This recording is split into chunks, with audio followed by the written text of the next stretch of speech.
Welcome to another Telltale Books video. I'm Greg, and this is going to be another, or the next, in my series of magazine reviews going back to the beginning of speculative fiction pulp magazines.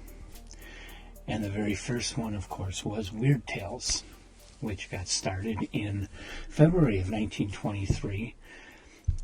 This video, I'm going to cover the third issue, which was for May of 1923.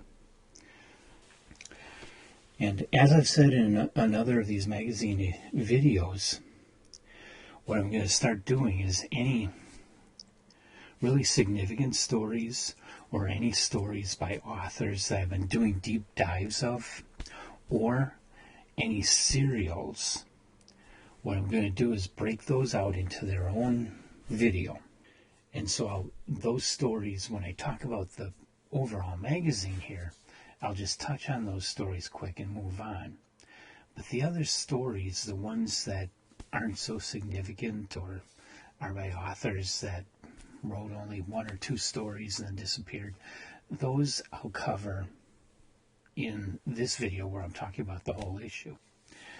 And this video only has one story like that I'm going to break out, and that is the serial in this issue titled The Moon Terror, which does get the cover. The cover artwork is for The Moon Terror, and it's a pretty decent illustration, really. The very earliest Weird Tales covers I mostly don't care for, but this particular one I like. So look for, this is only part one of The Moon Terror that appeared in the May 1923 issue. Part two appears in the June 1923 issue. So I'm going to wait until I've read the whole thing. I'm going to do this May 1923 issue. I'll do a separate June 1923 issue coverage. And then at approximately that same week, close together, I will put up a review of the entire serial of The Moon Terror. Okay, so The Moon Terror is a serial by A.G. Birch. It is the cover story of the May issue. A.G. Birch doesn't appear to have written anything else that I can find out about. And part two will come in the June issue. That's all I'm going to tell you about that one. So moving on, the next story is a short story by Kenneth Dwayne Whipple titled The Secret Fear. In that story, you have a character named Terence McFadden who has a strange effect on primates, and he turns up dead. And so the story is a detective story to figure out why Terence died and how Terence died. I didn't care for the ending of this one, and the story overall, it's okay, but wasn't all that great. The next story is titled Jungle Beasts. The Secret Fear was super short also. And in its earliest days, Weird Tales, they published a ton of content, but much of it was only it was a bedsheet magazine at that time, and so one page was divided into 3 columns, so it'd be one story that just fills that one page, all 3 columns, and that's the whole story. You'd get a lot of that in the Weird Tales, these early Weird Tales issues. So moving along, the next story is a short story by William P. Barron called Jungle Beasts, where there's a young man who is afraid of an oriental cat. He thinks the cat wants to kill him. He actually thinks the cat is the revived spirit of his dead wife.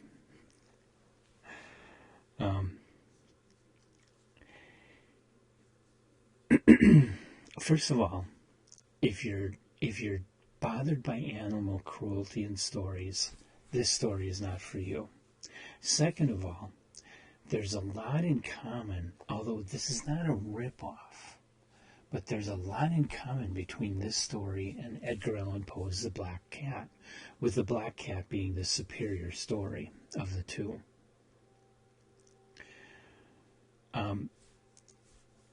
And for that reason, I felt it made the story weak because of the comparisons with the Black Cat, and because it wasn't as good as what Poe wrote, in my opinion. That took the story down for me, but considered on its own, it's a fun story. It's fairly well written, and it has some interesting twists that aren't in the Edgar Allan Poe story. So, might be worth checking out. The next one after that is a novelette by Julian Killman, and so far all these are authors that I'm not familiar with. Julian Killman's titled The Golden Caverns. It's about an expedition to South America, and they stumble on a cavern that was created by a lost tribe. It was an okay adventure story, but it really didn't go much of anywhere. It wasn't much of a story. It was just okay, so not recommended. The next story in here is a short story by Paul Ellsworth Trium titled Vials of Insects, where a man named Burke is involved in running drugs, and another man releases some insects into his room one night. It's an okay story, but I thought it was very predictable and lacked imagination overall. So again, not recommended. The next story is a short story by G.W. Crane titled An Eye for an Eye. In this one, a guy named Seaman, he's the town miser. And he's very, very paranoid about being buried alive. This is ultimately a ghost story revenge story. It's not bad, but again, it's pretty predictable and pretty much a cliche or a trope. So again, not recommended. The Floor Above is a short story by M. Humphreys, again, someone I never heard of. And in it, a man visits a friend who is ill. They hear noises in the empty third floor of the house. So the man, of course, goes up to investigate. It was okay, but again, not recommended.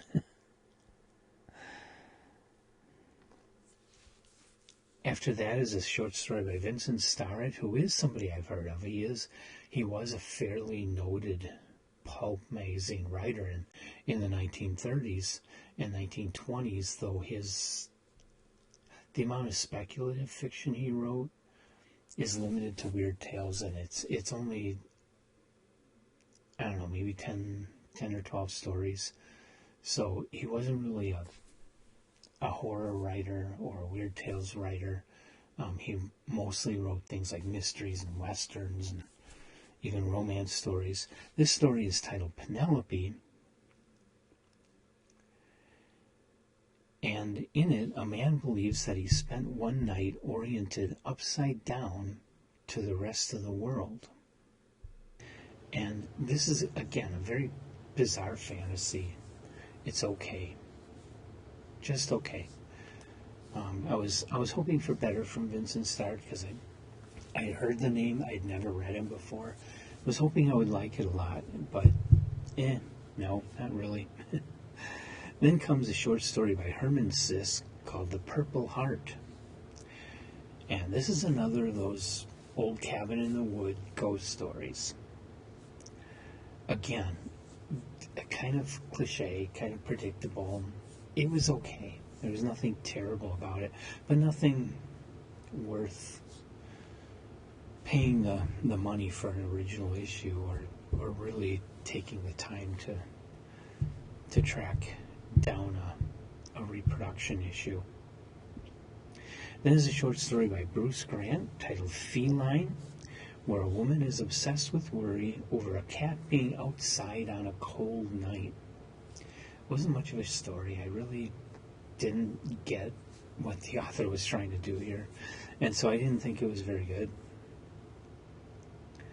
After that, a short story by E. Thales Emmons titled 2 Hours of Death, where a scientist theorizes that the soul exists as a different set of atoms. In other words, you have the atoms that make up your physical body, and occupying the same place is a second set of a different sort of atoms that make up your soul. Which is an interesting idea, but the author really didn't do anything with it. So it was a very disappointing story. And then Hamilton Craigie, who had been in the first 2 issues of Weird Tales, he returns again with a short story titled Midnight Black. And the previous 2 Hamilton Craigie stories just didn't do it for me. This one, a woman hears an intruder in the house. And it felt like a well-written scene from a story where he forgot to write the rest of it. Whatever else, he just doesn't give us enough information about what's happening here. You want you want more of a story. You want more detail here, and you just don't get it. So Hamilton Craigie strikes out a 3rd time for me. After that I believe this is the first time Weird Tales reprinted an older story. They actually did 2 stories in this issue that were reprints. The first one is a novelette from 1859 by Edward Bulwer Lytton. Bulwer Lytton is best known for a kind of a proto-science fiction novel titled The Coming Race. This story is titled The Haunted and the Haunters, or The House in the Brain. It was published originally in 1859. And in this story, you have a man fascinated by a supposedly haunted house, and he wants to go in and investigate. It's a very Gothic style story, including the style of writing. So that kind of antique style, not as difficult to read as like Edgar Allan Poe or Nathaniel Hawthorne, but still that antique style. But within that, the story is very well written. It has a lot of imagination. It has a lot of things that you might say from today's perspective are cliche, but in 1859, not so much. There were others using similar ideas, but not that many. So it wasn't really a trailblazer, because Gothic haunted house stories dated back to the 1700s, and this is 1859. But the story has been anthologized a lot over the years. There are a lot of ghost story books, Victorian ghost story books, overviews, treasuries of supernatural fiction where you'll find this story reprinted. So it's been fairly popular, and it was pretty good. It really, The Haunted and the Haunters and The Moon Terror at this point were the highlights of the magazine. Everything else was really not worth it. So then we get part 2 of the serial that started in the April issue, The Whispering Thing by Culpeper Chun and Laurie McClintock. This started in the April 1923 issue. It was disappointing. It has kind of a Scooby-Doo style ending. If you know Scooby-Doo, you know what I mean. So the serial overall was not that great. It was okay, but just didn't do it for me. After that comes a short story by F.K. Moss titled The Death Cell, where an executed murderer is brought back to life. It's a pretty good story with a twist ending. Not great. Kind of very short, so may or may not be worth your time looking this story up and seeing for yourself what you think. After that is a short story by Lyle Wilson Holden titled The Devil Plant, where two men hike to see the rare octopus plant. An okay story, but totally predictable. Saw the ending coming. Sorry. Just didn't do it. Then is a short story by William Sanford titled Hooch, where a murderer faces the gallows. Has a twist ending, and guess what the twist is? Spoiler, it was all a dream. Hate stories like that. I mean, there are cases where it's done well, but this isn't one of them. After that is a short story by F. Walter Wilson titled The Thunder Voice. Neat title, not much of a story, where people in a village sight a big, hairy man. Margaret Kingsley goes off to live with him and be his bride. Not worth it. That is a short story by Molly Frank Ellis titled Case Number 27, which is the case of a woman who thinks she murdered her husband. Not that good and not supernatural. So, Then a short story by William Merritt titled The Finale, where a man murders another man. And I ended the story really not sure what this story was supposed to be about. And I did not like it at all. A very short story. After that is a novelette by Lady Gwendolyn Cecil, who actually published anonymously in this issue. It's titled The Closed Cabinet. And this will be the story that rounds out the magazine. In this, you have the Mervyns, a family with a long ancestry in the area of where their house is at. They still have their ancestral house. A lot of them live elsewhere, though, but they all come to visit from time to time, have family parties. Evie is one of those family members who comes to visit in the time of this story. I forget why exactly. If it's a holiday or whatnot, I forget. But there's a room in the house that has a closed cabinet in it, and they never let anybody sleep there, especially not an unattached woman. Well, Evie decides she wants to sleep in it. But the closed cabinet is haunted, and a curse was put upon the family. And the only way the curse will ever get broken is for one of the Mervyns to figure out how to open the cabinet. Until then, women sleeping in the room continue to die. This one again was a reprint story. Don't know exactly when the original was published, but it is a Victorian story. A Victorian ghost story. You have all the Gothic tropes. The writing is pretty good, and the story is fairly atmospheric. It's not bad at all. Not great, but it's not a bad story. And so that's the May 1923 issue of Weird Tales. Overall, I would say this is a very weak issue. There's not a lot to recommend here. Not a lot that stands out. Probably the one that stands out the most is the Bulwer Lytton story, The Haunted and the Haunters.